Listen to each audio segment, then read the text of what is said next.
दोस्तों नमस्कार। आज का ये वीडियो नेट और जेआरएफ की एग्जाम देने वाले बच्चों के लिए है। और मैं जब भी वीडियो बनाता हूँ एक बात जरूर बोलता हूँ कि आप देख तो लेते हैं। और मैं तो कहता हूँ कि केवल देखने से कुछ नहीं होगा, जब देखते हैं तो कम से कम उसको क्रियान्वित किया करो।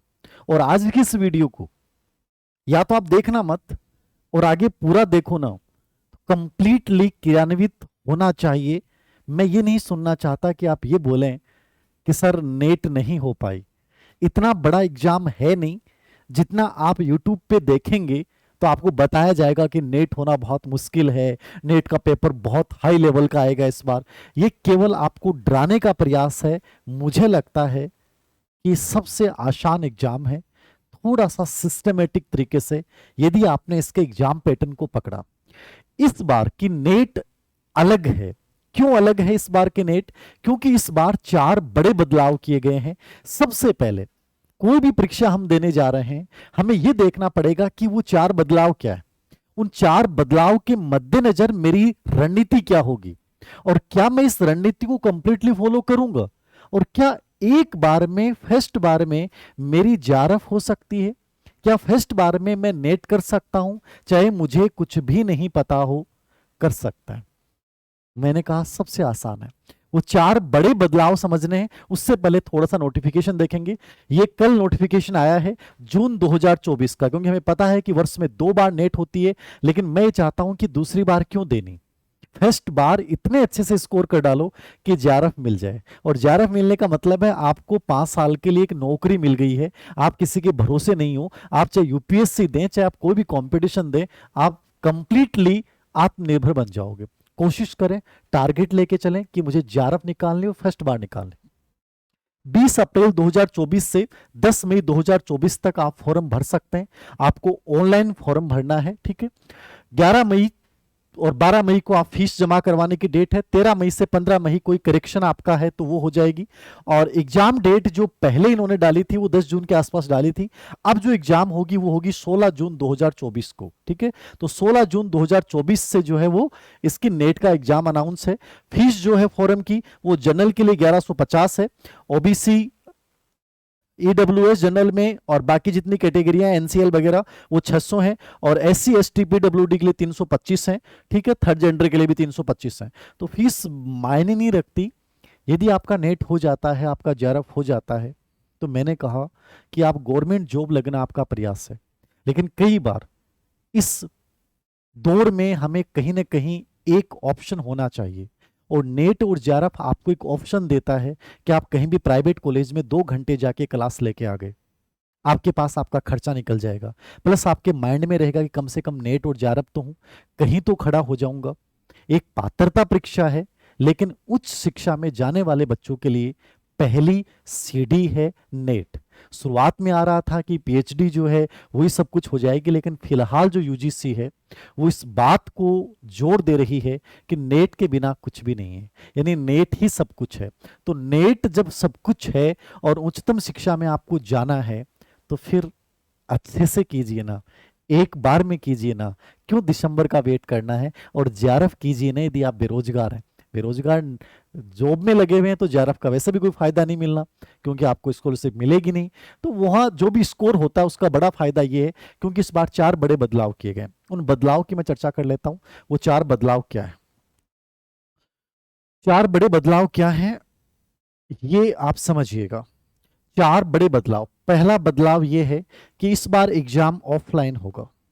अब तक जो पेपर होते थे नेट के, वो क्या होते थे? ऑनलाइन होते थे। यानी इस बार ऑनलाइन पेपर नहीं होगा, computer based CBT based paper नहीं होगा। ये आप लोगों के लिए प्लस पॉइंट है, स्पेशली ग्रामीण पृष्ठभूमि के उस बच्चे के लिए जब वो स्क्रीन के ऊपर बार बार गद्यांश को निकालता था, समझ में आता नहीं था, एक डर रहता था। गोल्डन चांस है, हो सकता है अगले साल फिर से सीबीटी हो, कंप्यूटर बेस्ड हो, क्योंकि ये मौके होते हैं, बीच बीच में प्रयोग किए जाते हैं। तो इस प्रयोग को भुना लो। पहली बार कई साल बाद ऑफलाइन एग्जाम हो रहा है, आप इस पेपर को दीजिए, आपके लिए गोल्डन चांस है। तो पहला बदलाव जो किया गया है वो क्या किया गया है? ऑफलाइन होगा। कई दिनों तक परीक्षाएं चलती थी, इस बार एक दिन में एग्जाम हो जाएगी। ये बड़ा बदलाव है। सबके लिए अलग अलग पेपर होते थे, इस बार फर्स्ट पेपर जो है वो सबके लिए एक जैसा होगा। तो कोशिश करें इस गोल्डन अवसर को, क्योंकि नए परिवर्तन आते रहते हैं। अगली साल आप देख सकते हैं नेट में कोई नया चीज जोड़ देंगे, कोई सेगमेंट जोड़ देंगे, तो प्रक्रियाएं बहुत कठिन होती जा रही हैं। तो बहुत ज्यादा हार्ड हो उससे पहले कोशिश करें कि कम से कम ये डिग्री तो आपके पास हो। दूसरा बड़ा बदलाव ये किया गया है कि अब जो पीएचडी के लिए है, ठीक है ना, पीएचडी के लिए आपको नेट के स्कोर के आधार पे चयनित किया जाएगा। पहले क्या होता था कि कोई भी यूनिवर्सिटी है वो प्रवेश परीक्षा आयोजित करेगी, उस प्रवेश परीक्षा में आपके नंबर आएंगे, उन नंबरों के साथ आपका एकेडमिक रिकॉर्ड देखा जाएगा, फिर आपका इंटरव्यू होगा, और इन तीनों को मिलाकर आपके जेआरएफ के अंक भी शामिल होते थे। इन सब को मिलाकर फिर आपको ये चयनित किया जाता था कि अब आपको ये सीट दी जाती है, पीएचडी के लिए गाइड दिए जाते हैं। अब क्या है, अब वो प्रवेश परीक्षाएं बंद हो जाएंगी इस सेशन से। आप किसी भी यूनिवर्सिटी के तहत पीएचडी कर सकते हैं। आपको बस एक ही काम करना है कि नेट के पेपर में, यानी आपको यहां पे एक अच्छा स्कोर क्रिएट करना है।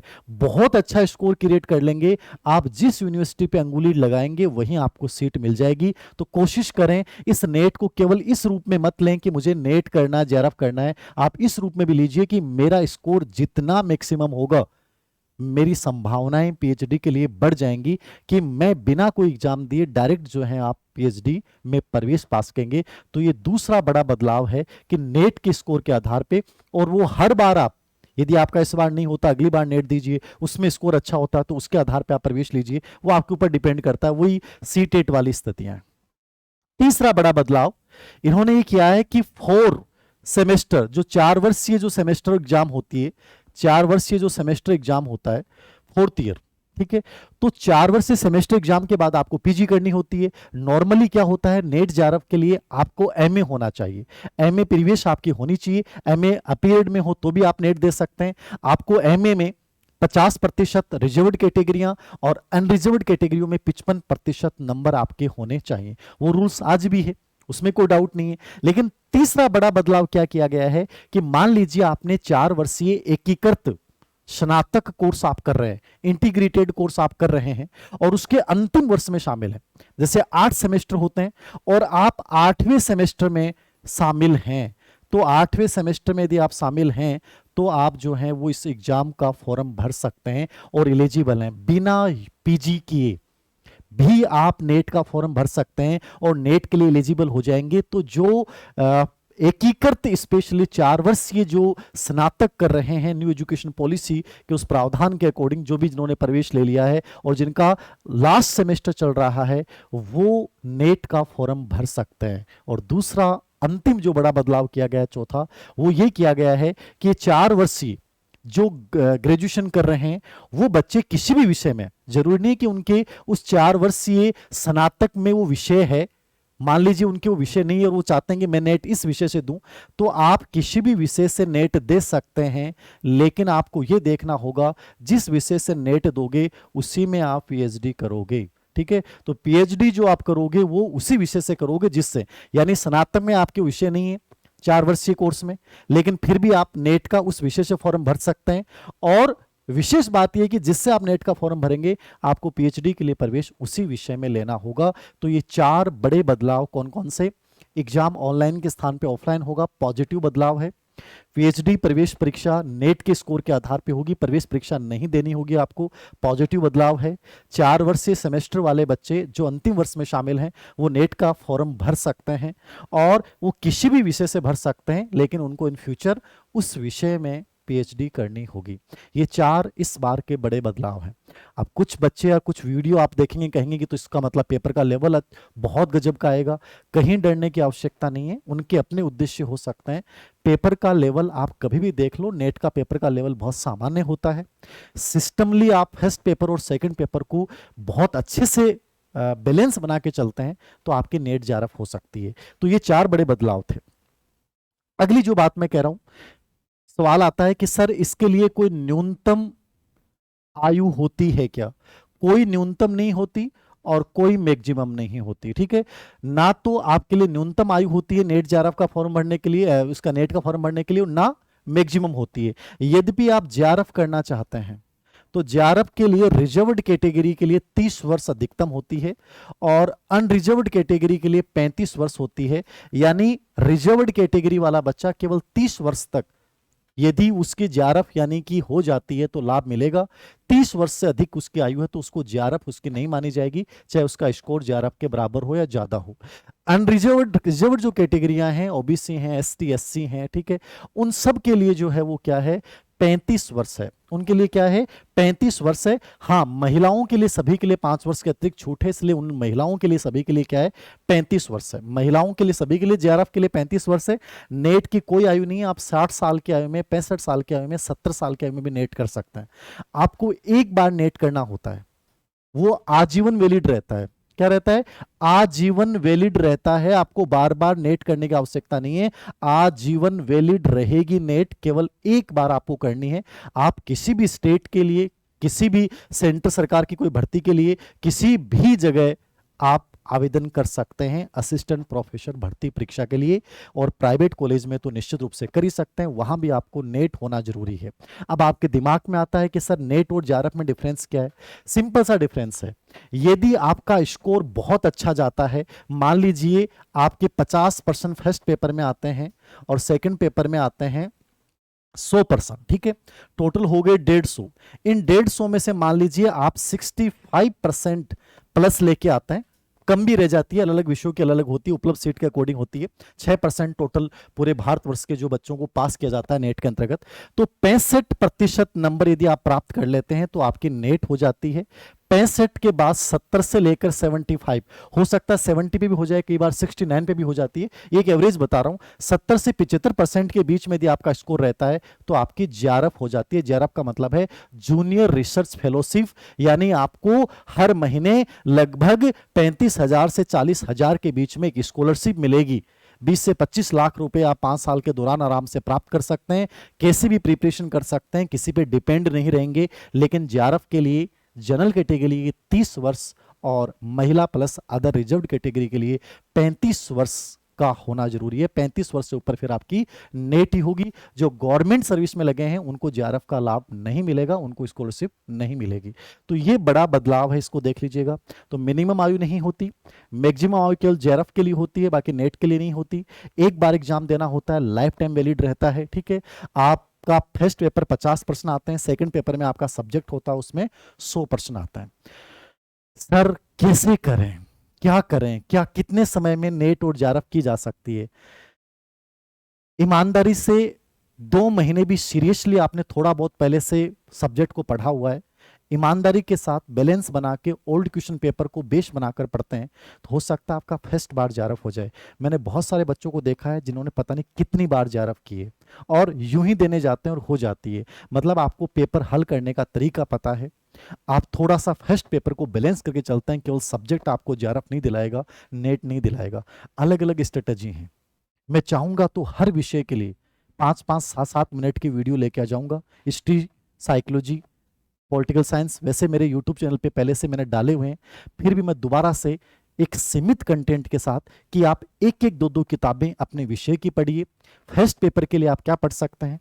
फर्स्ट पेपर के लिए आप ये पढ़ सकते हैं, एक गाइड आती है केवीएस मदान, ठीक ठाक किताब है, अभी फिलहाल मार्केट में जो है उनमें से ठीक है केवीएस मदान। इसका लेटेस्ट एडिशन ले लें आप अरिहंत का जो एडिशन आता है वो भी ठीक है, प्रतियोगिता साहित्य है। इन तीनों किताबों में से आप किसी का भी ले लें। एक ऑक्सफोर्ड आती है, ये चारों किताबें मैंने देखी और मेरे पास पढ़ी भी हैं। तो मुझे लगता है कि इन चारों में से आपको किसकी भाषा समझ में आती है वो इंपॉर्टेंट है। केवीएस मदान आजकल ज्यादा चल रही है, बाकी ये किताबें बहुत अच्छी हैं। मैंने प्रतियोगिता साहित्य पढ़ी थी जब मैंने फर्स्ट बार नेट की थी। सिंपल सी बात है, फर्स्ट पेपर में 10 यूनिट है और 10 यूनिट में एक टीचिंग एप्टीट्यूड जो साइकोलॉजी में मैं पढ़ाता हूं। यदि आप ग्रेड फर्स्ट किसी भी DSS भी दे रहे हैं तो शिक्षण विवृत्ति वहीं हो जाती है। मैं दोबारा से उसका एक छोटा सा कोर्स जारी कर दूंगा 4 यूनिट का। शिक्षण विवृत्ति में से 5 प्रश्न आते हैं, शोध अभिवर्ती, ठीक है, बहुत अप्लाइड से प्रश्न होते हैं। ओल्ड क्वेश्चन पेपर भी देख लोगे ना इसके, आपको थ्योरी पढ़ने की आवश्यकता नहीं होती। मैथ रीजनिंग वाला हल्का सा पार्ट है। उसके बाद आता है आपका संप्रेषण, कम्युनिकेशन। एक टॉपिक है छोटा सा, ग्रेड फर्स्ट वाले बच्चों को पढ़ाता हूं, समग्र शिक्षा मनोविज्ञान में आईसीटी में मैंने बहुत अच्छे से बता रखा है, उसको समझना है। उसको भी मैं एक छोटे से कोर्स में डाल दूंगा, 5% वहां से आपके हो जाएंगे। तीसरी आईसीटी, जो ग्रेड फर्स्ट आरपीसी में भी आती है, DSSS भी, केवीएस में भी आती है। आईसीटी में स्पेशली जो डिजिटल के वर्तमान कंप्यूटर के ऊपर 2% होते हैं, और 1-2% होते हैं मुक्स है, स्वयं है, ऑनलाइन एजुकेशन सिस्टम जो चल रहा है उसके ऊपर होता है, ठीक है। और एक उच्चतर शिक्षा, उच्चतर शिक्षा में क्या बदलाव आ रहे हैं, उच्चतर शिक्षा में क्या हो रहा है, जैसे आजकल न्यू एजुकेशन पॉलिसी पे 1% आने लग गया। तो थोड़ा सा पैटर्न को समझ जाओगे ना तो फर्स्ट पेपर बड़ा आसान है। 1-2% पॉलिटी के आते हैं, करंट के रिलेवेंट प्रश्न होते हैं, योजना संबंधी। कुल मिला के बहुत आसान है फर्स्ट पेपर। मेरी पहले भी चर्चा की गई, 10 यूनिट में से 50 प्रश्न आएंगे, जिसमें 4 या 5 यूनिट का मैं एक छोटा सा कोर्स आप कहोगे तो मैं जारी कर दूंगा। हमने टेस्ट सीरीज भी स्टार्ट की है 7 पेपरों की, फर्स्ट पेपर की, जो एग्जाम पैटर्न को फॉलो करते हुए आपको बताएंगे कि कहाँ से चीजें कैसे आती हैं। आप खुद भी अभ्यास कर सकते हो, यूथ वगैरह के कोई भी ओल्ड पेपर ले आओ, उससे आइडिया लग जाएगा कंप्यूटर में कैसे प्रश्न आ रहे हैं, टीचिंग एप्टीट्यूड में प्रश्न कैसे आ रहे हैं, कम्युनिकेशन से प्रश्न कैसे आ रहे हैं। बहुत आसान है। 15 से 20 दिन, 2-2 घंटे, 3-3 घंटे दे दोगे फर्स्ट पेपर को तो 50 में से 45 का स्कोर कर सकते हो, और करना भी चाहिए। इसमें आसान है, ठीक है, गद्यांश होता है। सेकंड पेपर में आपको ये करना है शॉर्ट टाइम में कि आप उसकी फैक्चुअल कोई भी एक बुकलेट लें, उसको बार बार रिपीट करें, और ओल्ड क्वेश्चन पेपर 5 साल के आप निकाल लें। यदि आप इतना भी करते हैं आपकी नेट जरूर हो जाएगी।